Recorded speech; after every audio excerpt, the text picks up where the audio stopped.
Please work on this handout on your own for a while before watching this video. Math is much more satisfying if you figure it out for yourself instead of just watching someone else do it. But if you do get stuck, find the problem that you got stuck on this video, and we can work it out together. So to start with, let's have a look at number 1. So this is just recapitulating what we've already seen, which is that the law of sines isn't going to help you in this side angle side situation. So just for an example, if you try to write the law of sines using, say, the a's, so sine 70 degrees over little a, which we don't know, that's equal to sine capital B, which we don't know, that's this bottom right, over little b, which is 3. We have two unknowns here, little a and little b, and so this version of the law of sines won't help us. If you try the other versions of the law of sines with the a's and c's or with the b's and c's, you'll see that no matter what you try, there are two unknowns, and so you can't make any progress on this kind of triangle just with the law of sines. So we're going to need to do something else. And as is so often the case, what something else means is we need to somehow get some right triangles into the game here. So at this point, pause the video and go to number 2 and try it for yourself. Okay. So our idea was to make some right triangles appear, and there are several ways to do that, but I mean, we definitely don't want to split up the angle A because that's the one that we know. So maybe we could split this top angle C like this, and that'll give us these two right triangles. And let's try to find the side A. So we saw before that drawing this vertical line, it produces this side length h. And if we just tried to find what a is using the side length h, well, that's essentially the law of sines. That's how we found the law of sines. And so that isn't going to help us. We've already noticed that we don't have enough information to use the law of sines. So we're going to have to do something else. And I guess maybe the one thing that we've neglected is drawing this vertical line. It also splits this bottom side into two pieces. Maybe we could call this piece x and this piece y. Y is really 4 minus x, of course, because the entire bottom side is 4, and so if this piece is x, the right-hand piece has to be 4 minus x. All right, that gives us a little more that we can do, because now we have a name not just for the opposite side in this left-hand triangle. We have a name not just for the opposite side, h. We also have a name for the adjacent side, x. So let's see, h, looking at the side h, that's the opposite side, so we could use sine. So sine of 70 degrees is h over 3. That tells us that h is 3 times sine of 70 degrees. But also cosine of 70 degrees is x over 3. So that means x is, that's going to be 3 times cosine of 70 degrees. All right. Now that we know x and h, well, I guess now we can find y. Y is 4 minus x. X was 3 cosine 70 degrees. Okay, and now, let's see, well, now we know this side, y, and we know h. We were trying to find a, and we're in a right triangle. So we know two sides in a right triangle. We want the third side. We can just use the Pythagorean theorem. So the side we want, a, is the hypotenuse. So that means a squared is h squared plus y squared.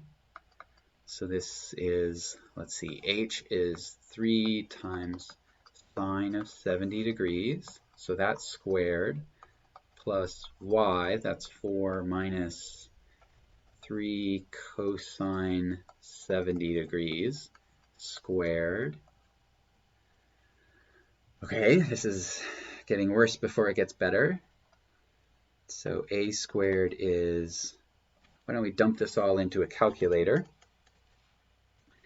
So 3 times sine of 70 degrees is 2.81, and then square that, and you get 7.947 plus, okay, now let me do all that other stuff in parentheses. So 4 minus 3 times cosine of 70 degrees, 2.97, square that, and I get 8.844.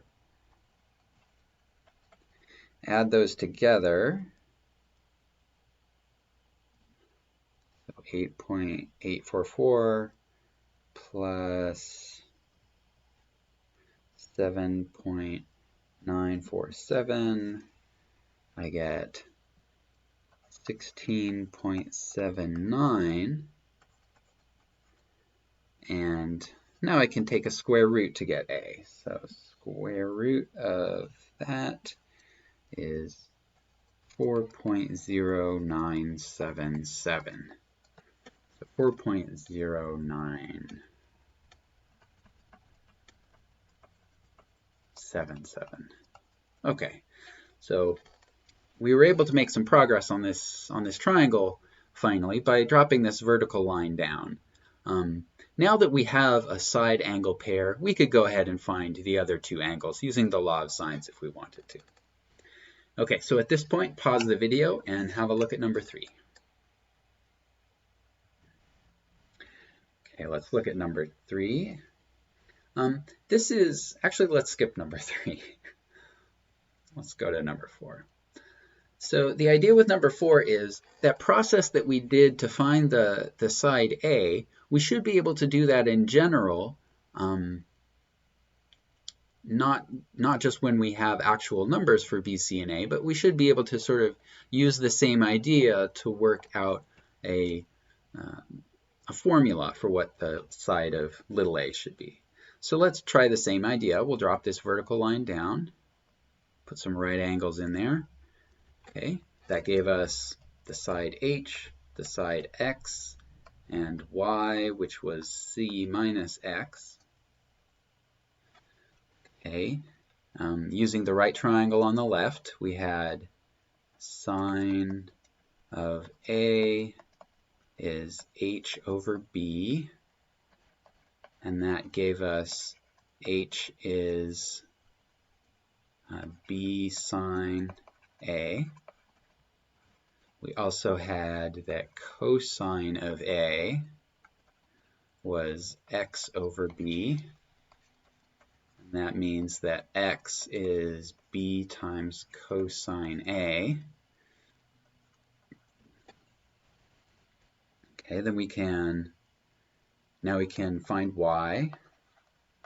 Y is C minus X, which is B cosine A.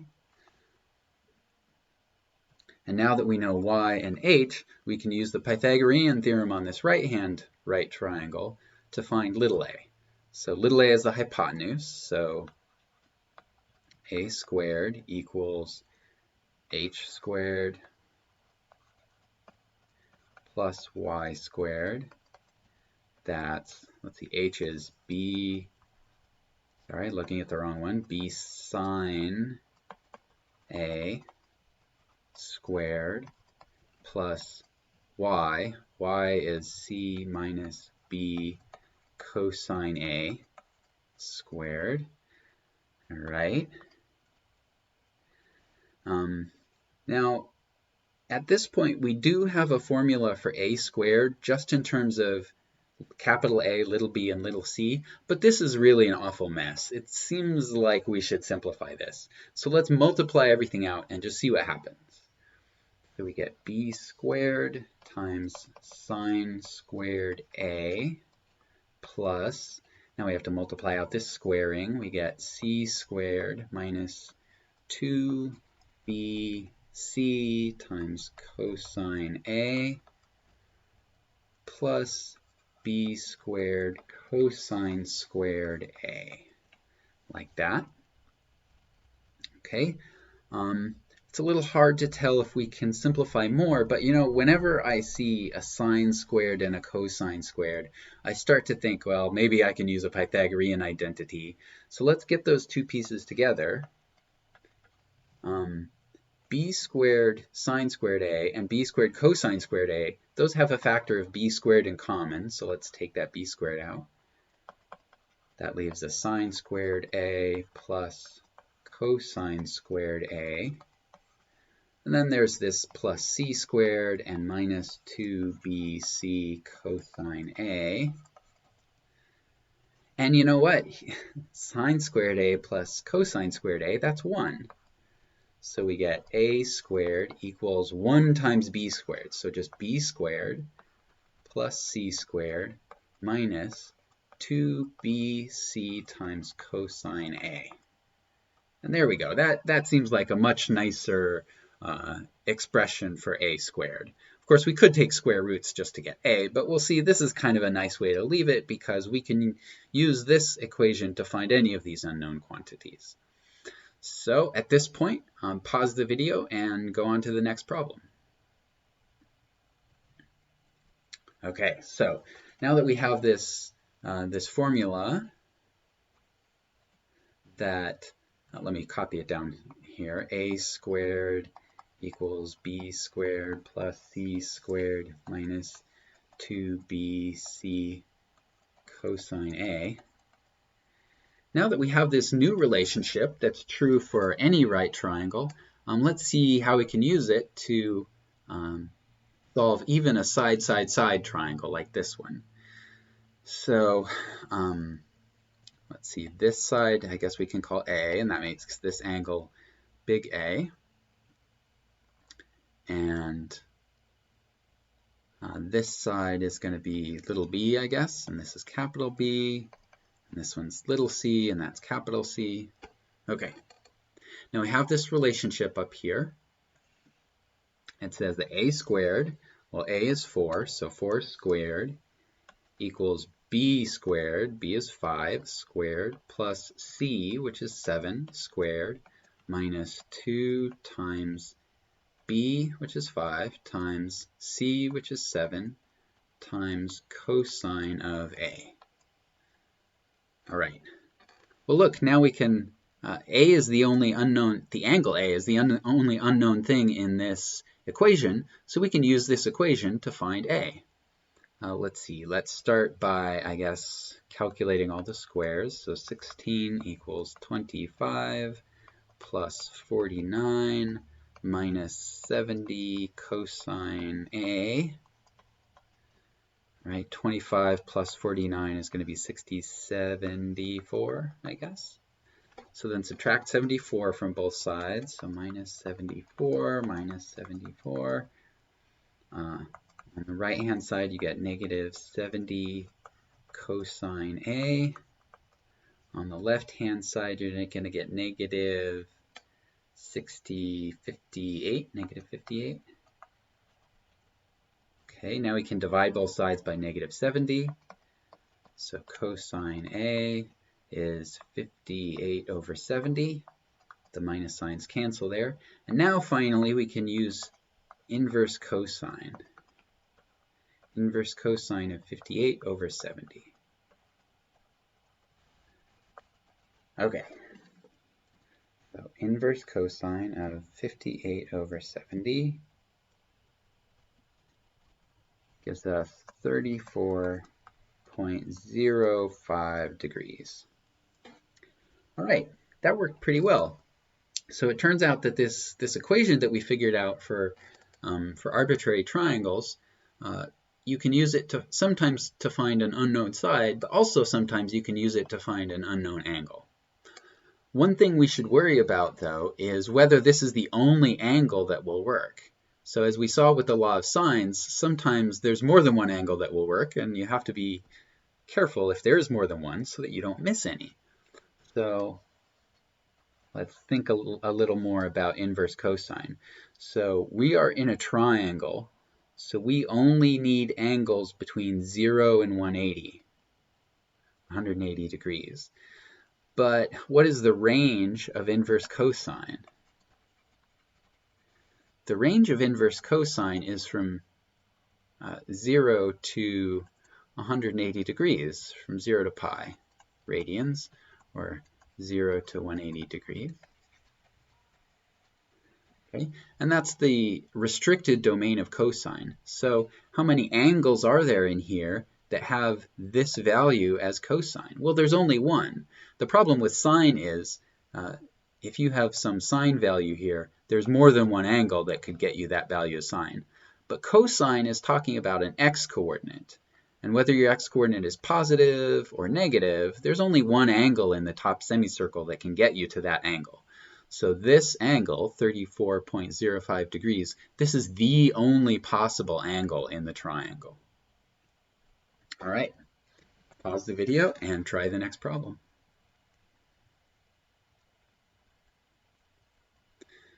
Okay, so that formula again was a squared equals b squared plus c squared minus 2bc cosine a. So what happens if AA is a right angle, in other words, pi over 2? That would give us a squared equals b squared plus c squared minus 2 times b times c times cosine of pi over 2. But cosine of pi over 2 is 0.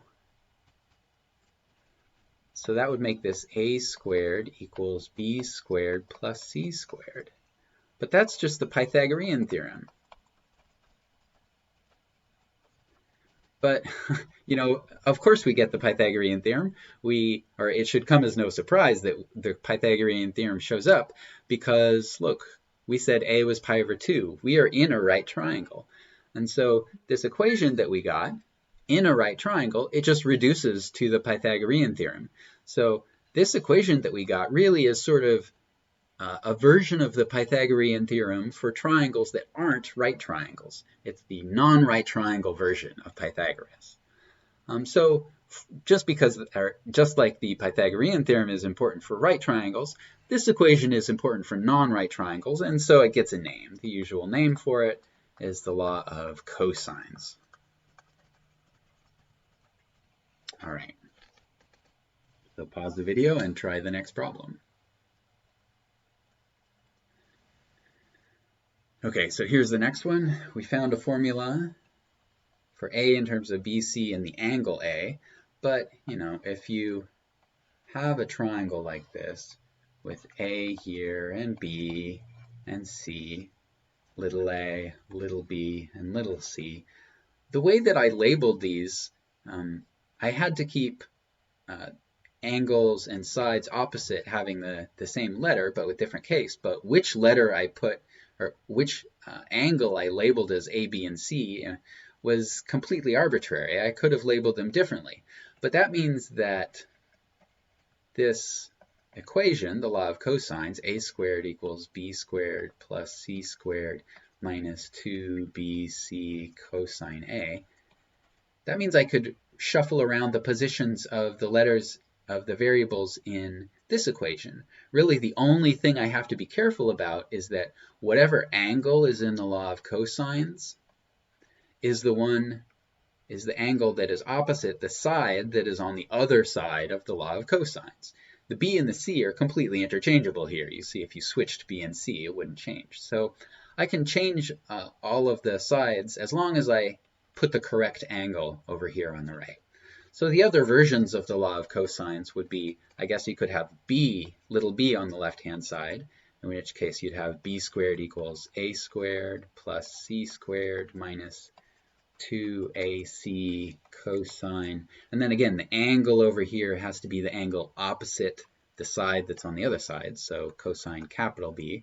And then the last version is, I guess, c squared on the left, so c squared equals a squared plus b squared minus 2ab cosine, and then I need the angle that's opposite the side little c, and that's capital C. So just like the law of sines has 3 versions, the law of cosines has 3 versions. All right, pause the video and try the next problem. Is there a next problem? There is not. I guess that means this is the end of the video.